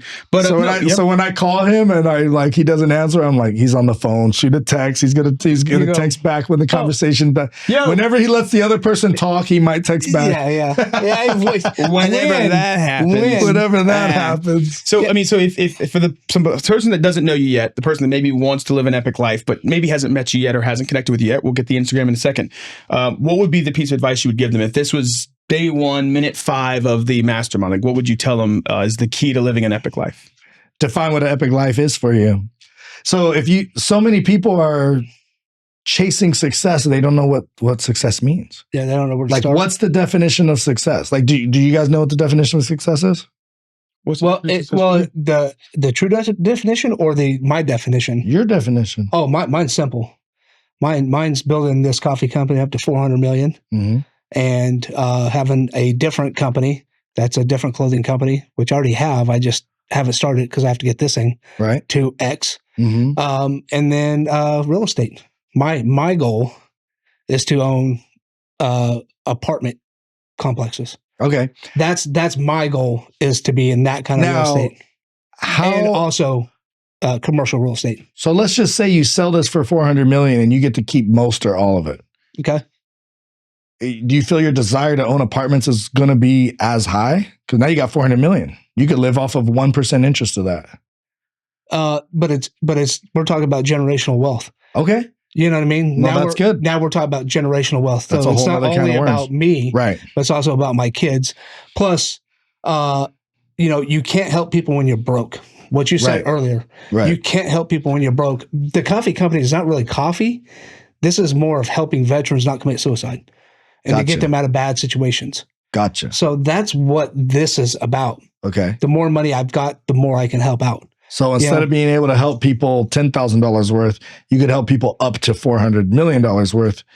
That's something that a lot of people don't understand. So you sell it for $400 million. You invest in an apartment complex so you can keep the wealth growing. You can keep recurring revenue coming in. Then what does your life look like? This is lateral. So as this is getting wealth, I'm also establishing wealth over here. Okay. Because you never know when something might happen with this, or something might happen with the economy. So let's just say that you own the apartment complexes, you sold it for 400 million. Then what does your life look like? What is it? What is an average day you wake up on a Saturday, Tuesday, whatever, look like? Oh, I have to be doing something. There's no fucking way. Anyone who's in a position to even retire, not even make 400 million, but if you are ever in a position in your life where you can actually retire, you were probably an ambitious mofo. And if you're that ambitious, the hardest thing in the world for you to do is to do nothing. Is to retire. So I would have to be helping people out. Mm-hmm. I mean, that's kind of my goal, is just go helping people out. Right. And helping veterans, really. Mm-hmm. That's the pool that I'm really after. And what do you think some ideas of helping people will be? Are you speaking? Are you sharing your story? Are you doing one-on-one therapy or groups with these veterans? Are you writing checks for all types of different people who have the nonprofits that are helping the things you like? Yeah, writing checks. Mm-hmm. Writing checks and being part of that. I had a vision to open my own nonprofit. Mm-hmm. No way. Till I started really diving into the animal. I was like, there's no way. That is just another business and a half. All right. To do. And I was like, you know what? Let's talk about what your relationships would look like. Like who do you want to be? They could be someone you don't even know yet, but like, who do you want to be the most important people in your life? Terrence. Yeah. Well, I mean, my kids. Okay. My significant other. Mm-hmm. My circle is super tiny. Yep. After losing a multi-million-dollar construction business, everybody was my friend until you lose everything, and then you really figure out who your friends are. Like, oh shit. Yeah. I really didn't have that many to begin with. I've heard that story more than once. Yeah. Yeah. So keeping my circle tight and taking care of my friends as I elevate. Let's get them to elevate themselves as well. Absolutely. Because they've been there. They've seen me every step. And again, small circle of friends. Let's elevate each other. Is there a place in the world that you would love to visit? Oh, yeah. Oh, man. Travel's a must. Mm-hmm. And I don't want to travel nonchalantly. I want to have the nicer things. But Australia is super, super big on my list. And you haven't been yet, right? I have twice. Oh, you've been to Australia? Okay. Yeah. So I have a notes. I have a notes thing right here. It's called Goals, Gratitudes, and Affirmations. And I don't know if there's a camera that could see that. But as I scroll down, it just scrolls and scrolls. Well, now it's scrolling up. I don't know how to end up at the bottom. But and this is years and years and years of me either writing my goals, writing my affirmations, or writing one of my favorite things to do is turning the affirmations, goals, gratitudes into a vision of the future me. Yep. And so I write in detail, Jason did this and he wakes up and does this. And when he walks into a room, this, and the people think this about him and people love this about him and he loves this about himself. And these are the people in his life and these are the crazy things he does. And this is what he looks like. And this is what it feels like to be in his presence. And I do that regularly. And he's friends with the most successful and interesting people in the world who have, common values and goals and this and that. And that's the retuning what your definition of the epic life is. Yep. Because it's like, some people are like, if I make more than 2 million, I'm gone. What does gone mean to you? Okay, so we're traveling. I'm gonna get an RV. Some people, I just talked to a friend on the way here. Actually, I'm gonna hit him up and see if he wants to join this course. Now that I think about it, I remember I did a mastermind before that was like $1,000 a month and he joined it. So he probably will join this. But, we've been friends forever, but he's like my IT guy. And, he told me on the way, because I told him I just launched this Epic Life thing and everybody was right. Like people really were hungry for this. People think that my life, which to me seems kind of normal, is really epic and they just want a piece of that, And he's like, well, I got to tell you, because I was hitting him up about a tech question because my website, I have a website I haven't used in a while I'm like, what is wrong with this website? He's like, oh yeah. He said, a lot of the decisions I've made in my life that were influenced by you. Like, what? Like, what are you talking? Can you, like, he said all this beautiful stuff. And I was like, I'm going to need you to turn the camera on Selfie Ball. I need you to say that again into the camera because that was fucking great. But he said that he sold his, he retired so he could live a more meaningful and purposeful life. And it was largely influenced because of the way he sees me living my life. And he's like, we're going to take an RV around for a year. We're going to stay in houses. We're not going to stay in the RV, but we're just going to cruise around the RV for a while. He sold his business for like 1-something million, but he gets also reoccurring revenue from it. And then anyone else that he sends there, he gets more revenue from that. And he's just like, yeah, I just decided that, like, one of my best friends, we became friends because he's probably worth 5 or 10 million. And so he doesn't need to work. He works because he can't do idle time. Right. Right. But he hit me up one day. He was like, yeah, bro, I like the way you live your life. I see how you're doing it. You share it on social media. He would ride his bike around Coronado. He would see me. He's like, the way you just like make time for your kids, work out, but you still are able to get stuff done in business and you take these trips. And that's how it is, man. It's building the business how you want it to be. Mm-hmm. You know what I mean? How many business owners do you have in this course? Or is that what you're looking for, is more business owners? No, what's crazy is I don't know if anyone in the course owns a business so far. Yeah. Okay. If I'm going to text my friend to join, he owns a business. So one of the girls who joined, I've known her forever, and I had to have made her at least a millionaire by now, but I've helped her buy a few pieces of real estate. Okay. And then she went and bought one without me in Tennessee. And I was like, oh, you got to consult me for these things. She's hating her life right now because of that one investment that she made over there. I was like, even if you buy out a state, just let me be involved. Like, trust me, like not when I'm finding you these deals and I make it seem like, oh, all I did was buy a condo and then buy a house and then buy a thleplex. I can do this on my own. My life is, I was like, no, you don't know what I went through to find that needle in a haystack that worked, you know? That's funny. That's funny. That's kind of like the true story. What happens with people like, what? I've done this a couple times. I think I can go do this on my own. Like, no, talk to the professionals. Yep. Talk to the guys and be like, hey guys, let's do this. Let's get on the team. This is what I'm thinking about. Just because sometimes you're emotionally tied to it. Yeah. You know? And that's what I do about business. Yeah. the business that I just bought, and the business that you just buy. So I opened a coffee stand. Oh, okay. Coffee cat. So I got a crazy deal on it. Yeah. But initially, I looked at it, and my money was. I was like, in my vision, I can make this work. But he's asking for a lot of money. So he was asking for $109,000. Well, he was also talking about that earlier when you said you were talking about getting the car, getting the house, getting these things. It changes your mindset and your perspective of the thing. Right. And I've told people I would rather, so like me coming here, I had people like, yo, man, like, because Coronado's so expensive, man, why don't you move to Menifee and then work your way back into San Diego? I was like, I could, but the truth is if I move to Menifee, I'm not coming to San Diego. That's not going to happen. Like, I'm not driving a 2-hour drive every day to, like, that's not going to happen. That's proximity is power. Proximity is power. But more importantly than that, it's like, I'm happy and that's not I'm glad you didn't ask me, because I was like, I'm just going to shut the fuck up so you don't ask me what success means for me. You were next, bro. No, I was not. I was going to be like, hey, so that's our episode. All right, listen, hey, next time, check him out, Instagram. I'm going to close it out. But no, the crazy part is I'd rather live in Coronado where I'm at and work hard to stay there where I'm happy than to move to Menifee to hope that one day I can live on Coronado. Like, I already live there now. All I got to do is go work my ass off to continue to stay there. If I want the McLaren, go buy the fucking McLaren and then work to fucking stay in it. I've yet to meet someone who said, oh, I want a Ducati. Okay, well, yeah, okay, let's fucking say McLaren. I want a McLaren, so I'm going to buy the Nissan Sentra and I'm going to hold off until I can get to the McLaren level. You're not working hard for the McLaren when you don't. Like, if you're sitting in the McLaren, bro, I'm telling you, if you never had a car repossessed or the bill coming up due, you fucking sit there. You're like, oh my god, I'm like, you work harder. Yeah, you go out and earn it more. Yeah. Plus, there's those different hacks that you could do on different things. So, like, sometimes it's like, oh, I could afford this house. Well, what? So I was, and again, you talk about getting out of your comfort zone. This was like way out of the comfort zone for me, but there was a house right on Coronado. What's out of the comfort zone for Jason Stewart? That's crazy. Right? That's the craziest thing ever. Well, there was this house for $20,000 a month. Oh, and that's outside the comfort zone.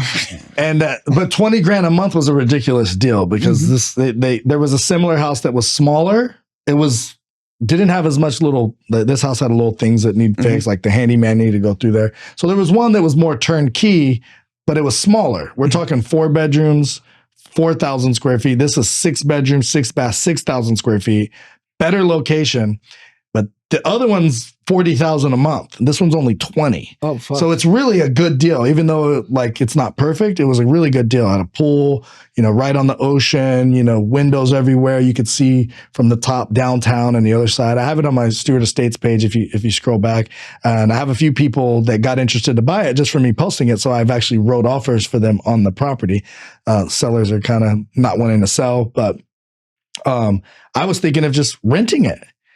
And so the brain starts to work different when you go for these bigger goals. So instead of thinking like, well, this is how much income I've made, and this is how much income is going to go out, and that's a lot of income to go out towards, my brain goes, okay, we live in a little condo right now. We can't do a mastermind in the condo. I don't know, the clubhouse maybe, and we actually do utilize the shit out of that clubhouse. I use it. But if I wanted to do like a 2-day thing, maybe even have some people crash over, this big 6,000 square foot house might be it. I could do a mastermind there. Now, if me and the kids love to travel anyway, if we could travel for a month or 2 out of the summer, this house will get you at least $60,000 a month in the summer.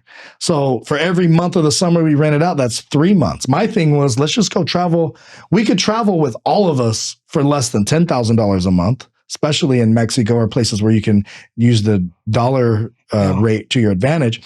But 10,000 a month is easy. We're getting 60,000, so it's paying 3.5 months rent, and we're using half a month's rent to go travel, which we love to do anyway. And then you're thinking, oh, and also in winter, why don't we take a winter snowboarding trip? We could probably get 30, 40,000 for it in winter. So now instead of thinking, okay, $20,000 a month times 12, we're going to spend this much a year. Now we're cutting off a little bit of that for the summer months. We're cutting off a little bit of that for one winter month. So you're breaking even, or you're making 5 or 10,000. So now you're thinking, okay, I could move to a regular house in Coronado for $10,000, or I could move to this spectacular house that's more than double the size for $20,000. The $20,000 might actually at the end of the year be cheaper. You look at the Lambo. I drove a Lamborghini for free made $80,000 profit on it. People who paid me to use it for videos, to drive it, whatever, put a bunch of miles on it, drove the shit out of it, and then made $20,000. Now I could have bought the Nissan Altima or the Toyota Camry, and it would have been worth half as much if I would have put 20,000 miles and had 2 extra years on it. The value would have dropped in half. So for a Camry, that's not a lot, but I might have lost 15 or 20,000, but I literally got to drive my dream car, a Lamborghini, and I got rid of it for $245, bought it for $225. So that's 20,000 there plus 70, 80,000, you know what I mean? That I made on the profit. So you could buy the car and rent it for a little bit, or you could use it for videos or movies. I have people come and they'll be like, yo, I can't afford, $1,500 to rent it for the day, but can I just come give you $500 and we just sit in it and do a whole music video and pretend it's ours? Those people all day. And I would just literally drive it across the street. It's 0.1 miles, not even a half a mile, and drive it right back. You know what I mean? And there's this whole backdrop of the San Diego skyline. Instagram rich. Yeah. So people who wanted to pretend, I can't tell you how many people when I'd park it anywhere, I would come out and they would just be all like, yo, and giving motivational quotes or pretending they're rappers in front of the car. You know what I mean? Damn. Somebody's getting towed. Are you allowed to park back there? No. No, I'm fucking with you. I think it's the garbage truck. Oh, I would say, no, I did park my motorcycle back there, and there was a big sign. I was like, I hit it. Oh, that's fine by me. I'm buying a McLaren now. That motorcycle was $150,000. I'm not insurance rich. Come on, shit, man. You about to be today. Okay, so no, I love that. I think that's one of the things I've taken away from you as we've got to know each other the last few years is just the mindset shift, the ability to just to stick to it, is to getting shit done. And then, and I've actually said, I've called you Peter Pan. I'm like, yo, you gotta be careful, man. That's like fucking Peter Pan, but you gotta fucking stay young and keep with that motherfucker. Yeah. But that's the point. I think the definition of success for me, I think is kind of living almost the lifestyle that you're living now, which is I'm not focused on work. Work does not come before the kids and the family. The kids, we get to travel, we get to experience things now. As my kids are coming here, we talked about putting them in the charter school so they can start staying home more. We can do some traveling, really enjoy. We had that conversation yesterday. Living in San Diego. And that's really the truth is, as much as I've been here, I could have done exactly what I'm doing now in San Diego and Charleston. I live in my closet. I'm literally just living in a box, and I make my calls, I do my appointments, and then I don't go out, I don't go anywhere, I don't go for runs, I don't do anything. There's something to say, like you were saying, is the point to success is defined by each person. Correct. You know what I mean? So that's why I was going down that rabbit hole with you, because I think we all have room to go through and start defining what it is. What does it, and I'm adding shit to it all the time. Like I said, I didn't know what free skates were. When you hit the different levels, you're going to change some shit. You're going to change some shit. You're going to, at level 1, you're going to sit there and say, well, man, I want a Porsche, used. Porsche, damn. I know, man. You fucking say it quick, I'll change. What's up? Anyone who gets to a $5 or $10 million net worth, all of a sudden there's certain, and I'm not saying if you're not a car guy, cars aren't coming on there. If you're not a watch guy, the watches aren't coming on there. Yeah. But if you've always wanted them, and then you hit a phase in your life where it was it seemed less attainable. As soon as it becomes more attainable again, it pops back on. Don't get me wrong, I'm a fucking car guy, but I'm a classic car guy. There you go. 67, 69 Camaro. And they're not expensive. Yeah, that's exactly what I was saying. Yeah. They're not necessarily cheaper. Some of those old cars are worth a lot. Especially if you're getting a classic, well-maintained car. Yeah. One of my favorite quotes is from Jim Carrey. He says, "I wish everyone could be rich and famous so they can find out it's not the answer." And I totally agree with that. It used to feel so out of reach that I felt like I would do anything to have that car. How do they do it? And then once you do it, it's like, oh, what I had to do that was physically no harder than making the Toyota Camry payment. It was literally physically, you could argue the Toyota Camry payment was harder because I was bussing and waiting tables and delivering chicken at the time of the Toyota Camry payment. I was working more hours. It was harder work. But what needed to shift was up here, right? And it's just that's why what the biggest determiner of your child's wealth will be, of your child's income? You know what the number one determinant of your child's income will be? What is it? You got to guess? Oh. By how well they're able to pivot and define money?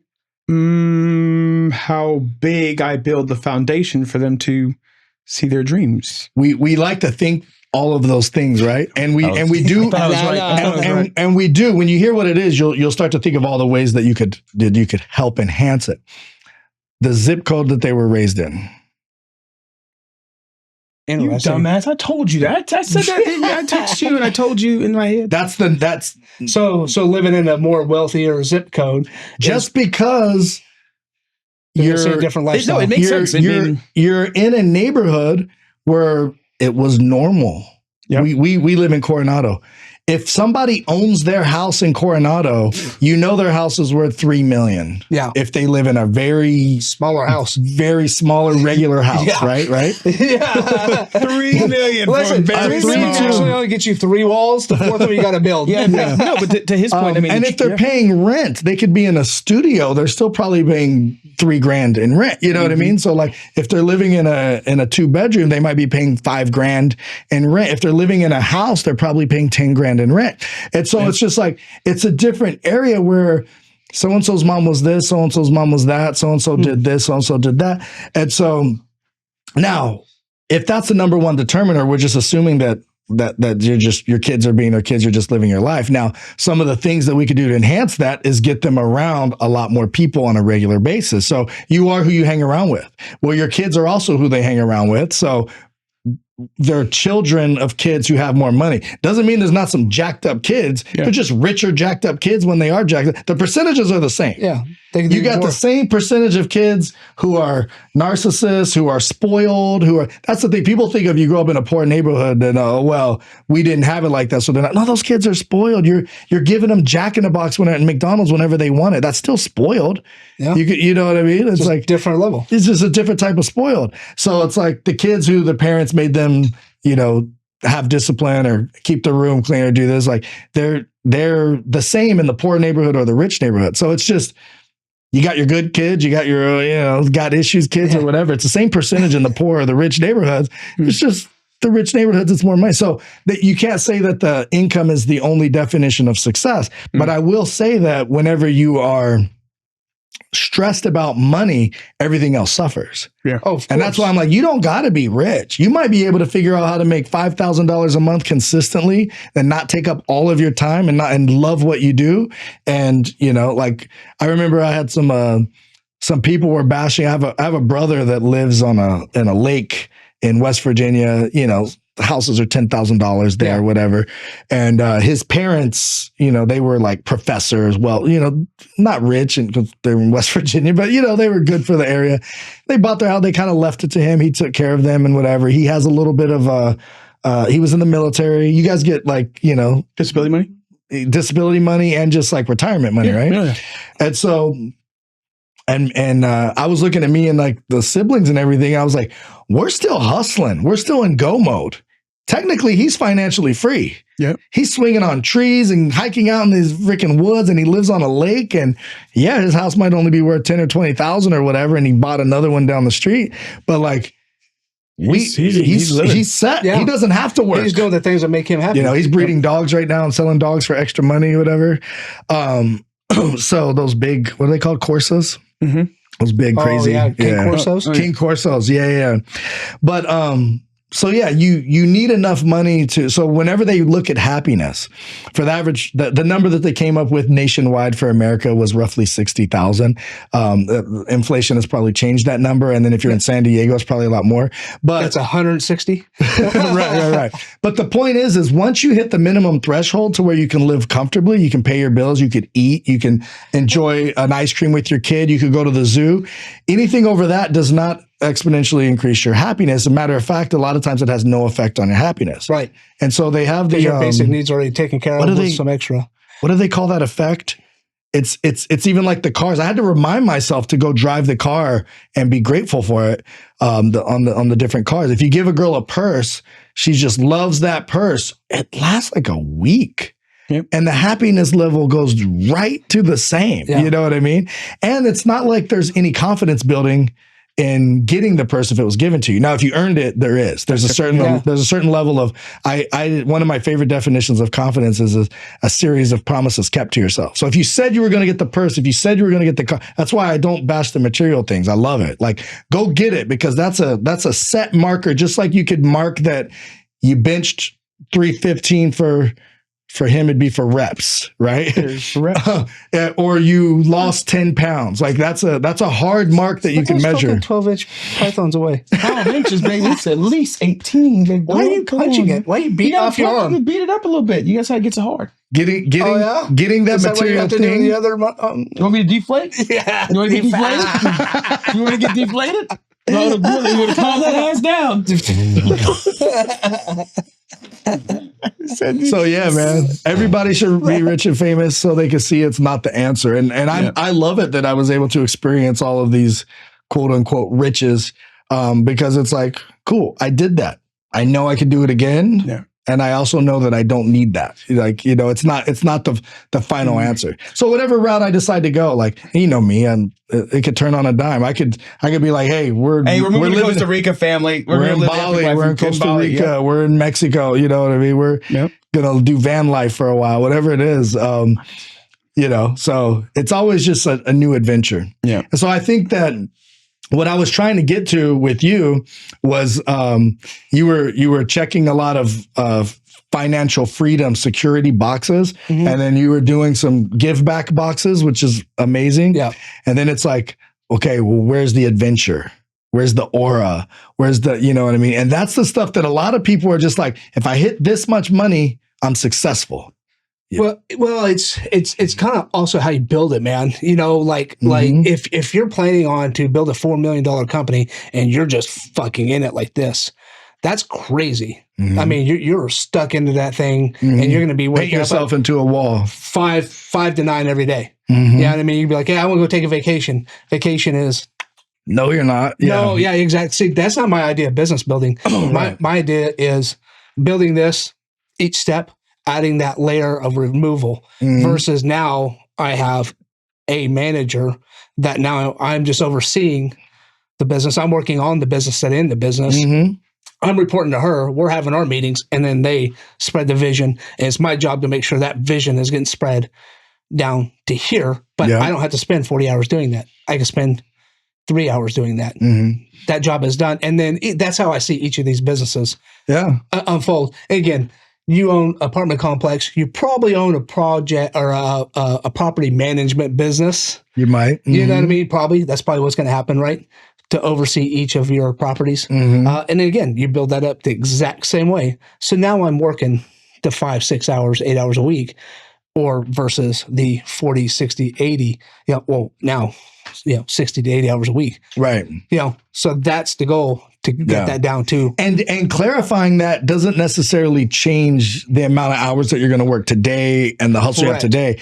It might just get you there faster because you just have a different energy on your way there. You have a different motivation, maybe. Yeah. You have a different. You're more focused. You're the frequency. Yeah. So, back to that frequency. So yesterday I was doing a Epic Life one-on-one with one of the guys that signed up, and we got on the Slack line, and I said, what you're going to keep doing is you're going to keep looking at your feet every time that you want to make a step. And every time you look at your feet, you're going to see, oh, shoot, that's where I'm going to fall. And you're going to fall more. Yep.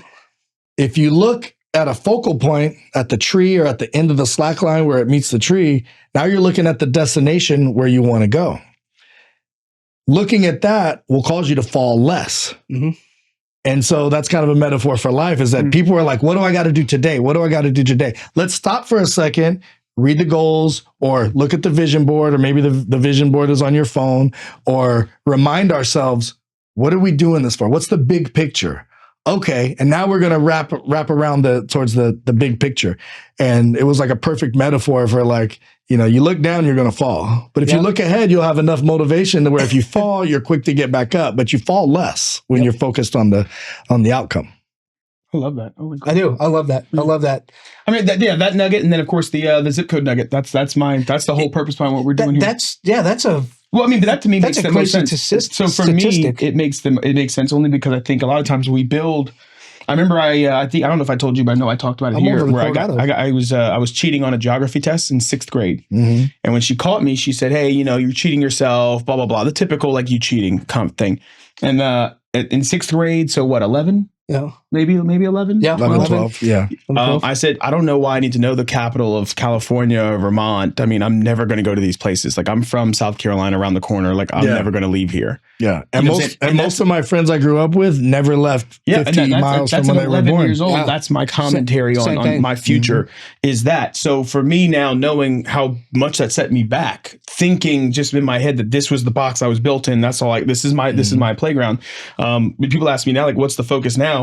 I want to build a box so big for my kids. This is what I'm doing. Like, this whole legacy thing, isn't it? I'm not telling them to go be realtors. I don't care if you guys go be lawyers or doctors. You could be a lawn man. You could do lawn maintenance. That's the job. But imagine if you were doing that in Thailand or Korea or the Philippines, or one of the my daughter, so Rosie, she wants to speak Japanese now. She's like, oh, I want to learn Japanese like you. And I was like, well, what would you do with it? And my son was like, oh, if I learned Japanese, I would want to go to Japan and teach people English.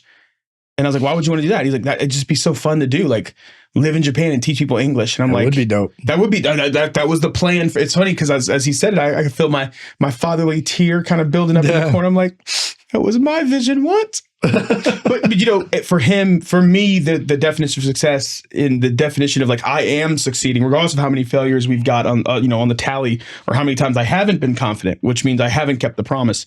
The big thing is my son is talking about going to move to Japan to teach English. I never would have said that at 11 years old.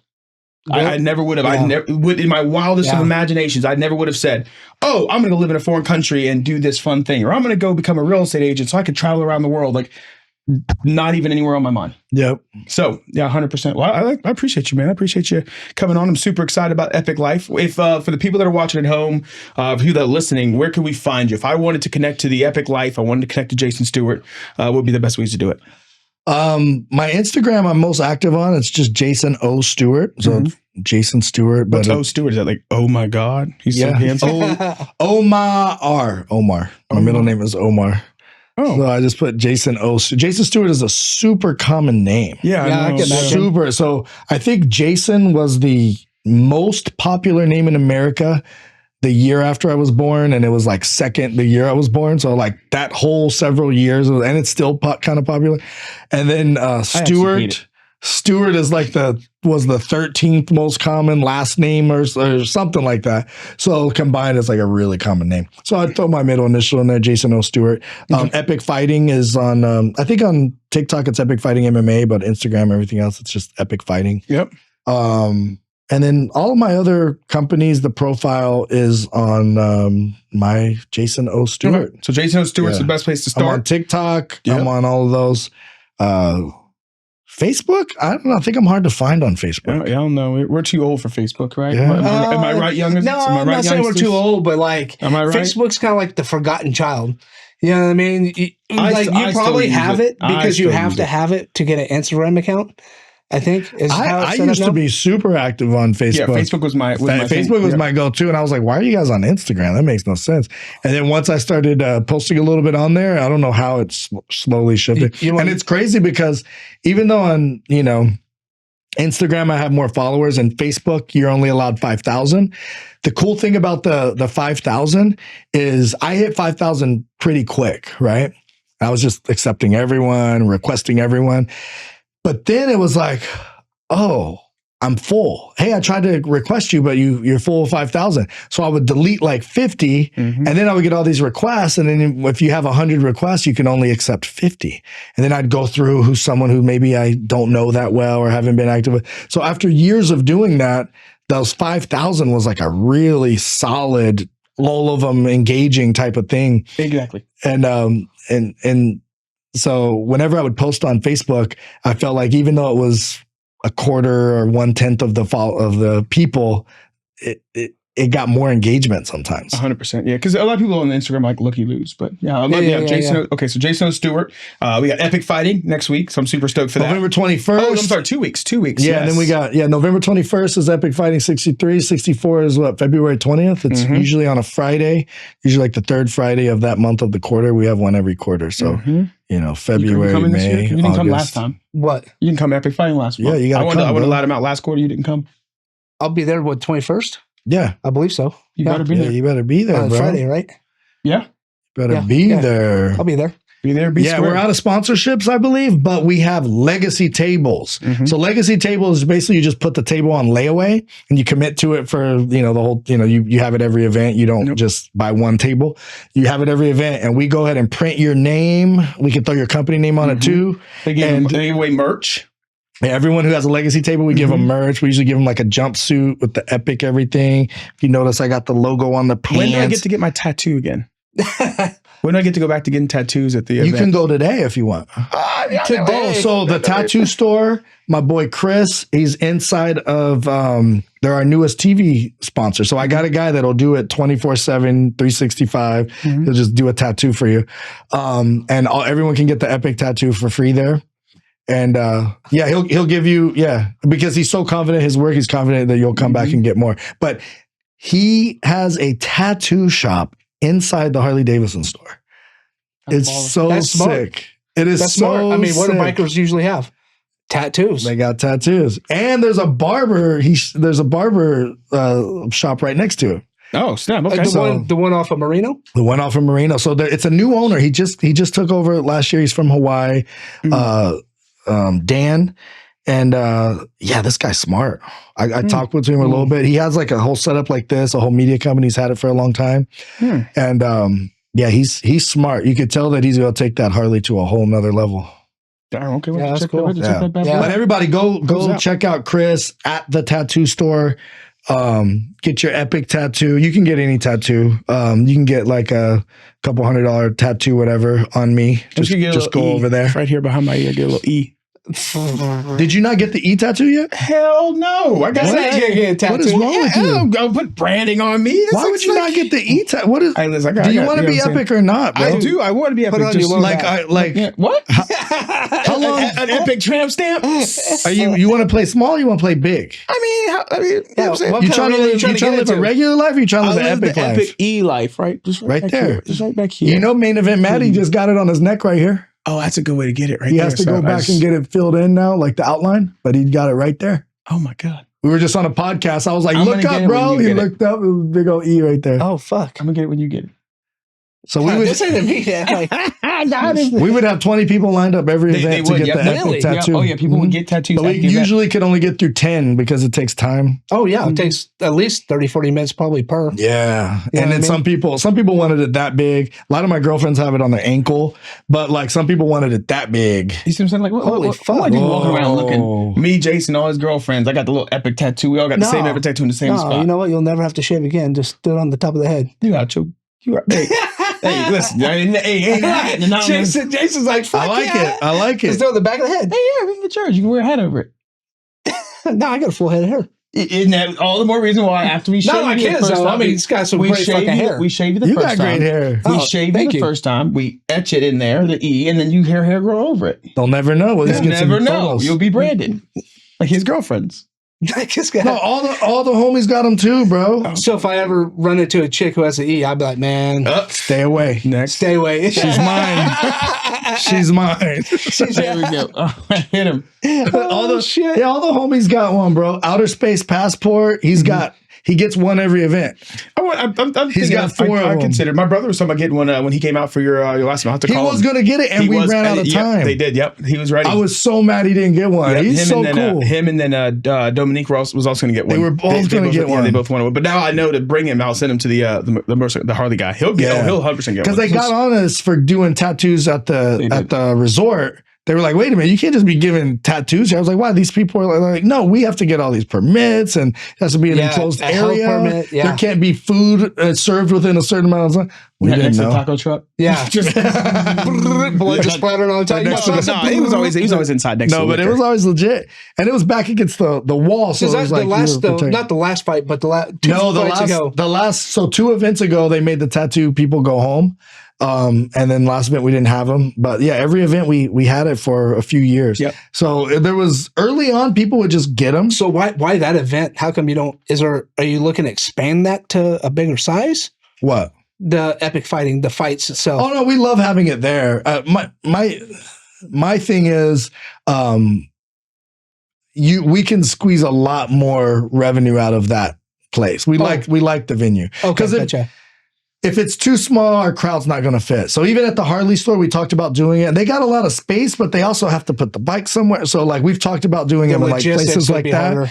But that place has everything. It has the hotel. Yeah. It's, you can be all ages. There. It's a lot of room. They have the fighter corner rooms. Do you have fighters that come from out of town? Oh yeah. So about 80% are local, 20% come from out of town. Okay.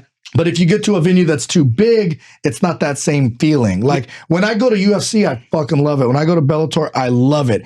And I see myself looking more than half the time at the screen. Than you actually the cage. Than the cage. Yeah. Versus at Epic, you hear it, you feel it, and you feel that energy of like, it's easier for the energy to hit you because you got a good number of people invested in this guy and a good number of people invested in this guy.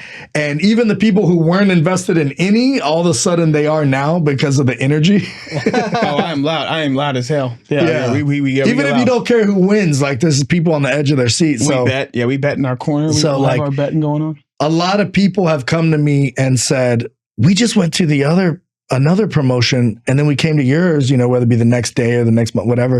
And they're just like, why was this one, for lack of a better word, so much better? And I'm like, well, it's not necessarily better. Like they had some good quality fights and they had a good crowd or they had, whatever, depending on which promotion or whatever event it was. But my whole thing about this was branding and experience. And a big point of that experience was the energy.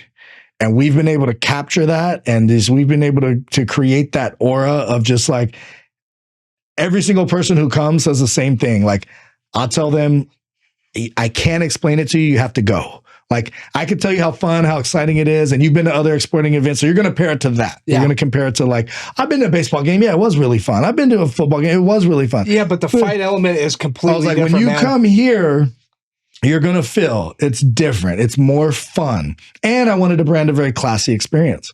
And so I learned about branding just by default when I was getting my personal training certificate at 24 Hour Fitness.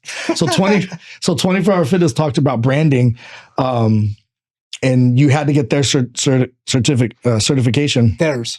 Even if you already had whatever, like I think I might have had National Academy of Sports Medicine, which is like the top one. They still want to go through theirs. And now I see why. Because they're not just teaching you how to train, they're also teaching you about their company and why, how to sell their products. Yeah, exactly. Sell our supplements, sell our personal training. Why would you go to our gym versus another's? And they told us, like, look, this is our goal. Our goal is to be like Starbucks. The only reason why Starbucks is doing so well is because they branded an experience. It's not because their coffee is better. Like you can get good coffee. 7-Eleven has great coffee. What the fuck are you talking about? You know what I mean? Well, you're about to be fucking out of here, Jason. Hey, I've never drank coffee before. But what they're saying, serious? Yeah, I've never drank it. But what they're saying is that the Starbucks coffee is not necessarily better than the other types of coffees. Yeah. They've branded an experience. And so you'll pass 2 or 3 other 7-Elevens and coffee shops. Red, white, and badass brew. Right. And so when you're thinking of red, white, and badass brew, you're thinking of like, how can you brand the experience? Whether it be from opening the package to making the coffee, or if you have the coffee shop, what's the experience that they have? And they spent so much money on customer service and to make all the Starbucks somewhat similar. Like you can get a scone in these neighborhoods, or you could get this muffin, or you could, and there's this type of music and the lighting is like this, and there's Wi-Fi and whatever. So they've branded the experience. So then they talked about how 24 Hour Fitness, we want it to be like, The upper body machines are this color, the lower body. When you check your kid into the daycare, you know how to get you're comfortable leaving your kid, whether you're on vacation in Atlanta or you're in San Diego, you know the process. Yeah. Why do you go past a bunch of food places and then hit the McDonald's? Because you kind of know what you're going to get a little bit versus Bob's Burgers that you may never tried before. Yeah. And so, whenever they said that, it stuck many, many years. And I'm, 21 at the time of going through this. You fast forward and I was creating Epic Fighting. And I was like, oh, it's not going to be like when you think of MMA, like it's going to, because MMA at the time had a bad rep. It wasn't even called MMA. It was called cage fighting, right? Yeah. Oh yeah. And so I was like, it's not the people smashing beer cans on their head, getting totally wasted. It's classy, cool people. The middle-aged couple feels very comfortable getting dressed up. They can go out and get a cocktail. They can have a drink and they don't feel uncomfortable in the setting. Mm-hmm. There's exotic cars. There's beautiful women. There's models. And it's just fun energy. You could be no interest in MMA, no interest in fights. You could be completely anti-sports. But if you go there, you're going to be like, oh shit, this was more fun than the club. You know what I mean? And that was always my vision for Epic Fighting. And a lot of the videos try to capture that with you dancing at the fights. Hey, we do. There are some pretty cool clips of those epic collages. Yeah, we got some good ones. Yeah. Imagine that. But it's an energy thing. Yeah, I know. It's an energy thing. It's hard to explain. And then every time somebody goes, they're like, "Holy shit! Yeah, you were right." Yep. So I'll be bringing some new guests this till the 21st on November 21st. I'll be bringing some new guests. Maybe one old one. I'll be there. Let's go. I'll be there. You want to wrap it up? Yeah. Hey. Jason, thank you for coming on the show, man. Yep. It's really, you have a lot of pieces that's to you, man. You're pretty deep in some epic fighting, the epic lifestyle, the epic masterminds. I love it because people need the inspiration, they need the leadership, they need the guidance to get them there. Thanks, a lot of people don't have the tools to take the initial step. And once they've taken the initial step, they just don't know where to go after that. Mm-hmm. And that epic life, I think, is creating that atmosphere to get them there. The vision boards, man, I love them. You have to have a vision of where you're going to go, because if you don't have a vision at all. Thanks, man. Oh, he was mentioning vision boards. I said the 100,000 a month, but also Fiji's on the vision board. Okay. Oh, yes, right. Yep. A house with a pool. I'm looking for a house with more bedrooms, at least more bedrooms, and at least a jacuzzi. Ooh, have a pool and a jacuzzi or a jacuzzi. And so that's going to be something that I'm going to be manifesting really soon. That's actually funny because that's what was on mine, and I'm moving into it. Really? Yeah. Nice. I got a house. Because right now, when I downsized, I was like, fuck, I need smaller. Yeah. And again, I don't want a grand old fucking Opry house, man. I still want a nice, good, quaint house. Yeah. I went from a 5 to a 2, and now I'm looking for a 5 again. I'm in a 3. It's got a nice yard, pool, front lawn, 2-car garage. That's what you're moving into? That's what I'm moving back into. Yeah. In San Marcos. Mm-hmm. Or San Carlos. San Carlos. Okay, San Carlos down there by San Diego State. Mm-hmm. No, San Carlos isn't. San Carlos is on the 8 East, off of the 8 East. Yes. Right? Yeah. 8 East. So between Santee and La Mesa. Yeah, I've helped some friends of mine buy houses over there. They love it. Oh yeah, that's Yeah, so it's not too far from San Diego State. No, not at all. Not at all. What's that? So man, I get that, man. San Marcos is further. Yeah, that's like around here. No. East. West. Yeah, so Santee, it's literally between Santee and La Mesa. So if you just kind of draw that line, you're talking about San Carlos. Yeah. San Carlos. San Marcos is out here. That's what I'm saying. San Marcos. Oh yeah. San Marcos is out here. West. Yep. I think you got a lot of stuff, man. The epic fighting thing, I love it. I've been to a couple of your events, and again, the energy is there. Yeah, and that's what I tell people is that there's most people grew up. I mean, they went to school. School teaches you how to be a good employee. And then it's like, what are you interested in? And they're just like, oh, I'm just thinking, this is like, no, literally, what are you interested in? Because I was interested in fights. There were no more fights going on. I wanted to see more fights. Next thing you know, I'm starting a company. You can make $1 million literally with anything. There's there's a guy on YouTube who talks about Power Rangers. I'm sure, I'm making it up, but like, no, you're not. There it is. Yeah. My son watches it. Yeah. There's like, I was blown away when I saw my roommate, Tony, several years ago when we lived in the 5-bedroom house. His son was just on the computer, and it had been hours, and it was a beautiful day outside. I was like, hey, bro, you need to go outside. You've been playing video games all freaking day. This Minecraft video game stuff. Like, I'm not going to be anti-video game with you right now, but like, you need to go outside. He's like, I'm not playing video games. I was just like, what are you talking about? He's like, I'm watching videos.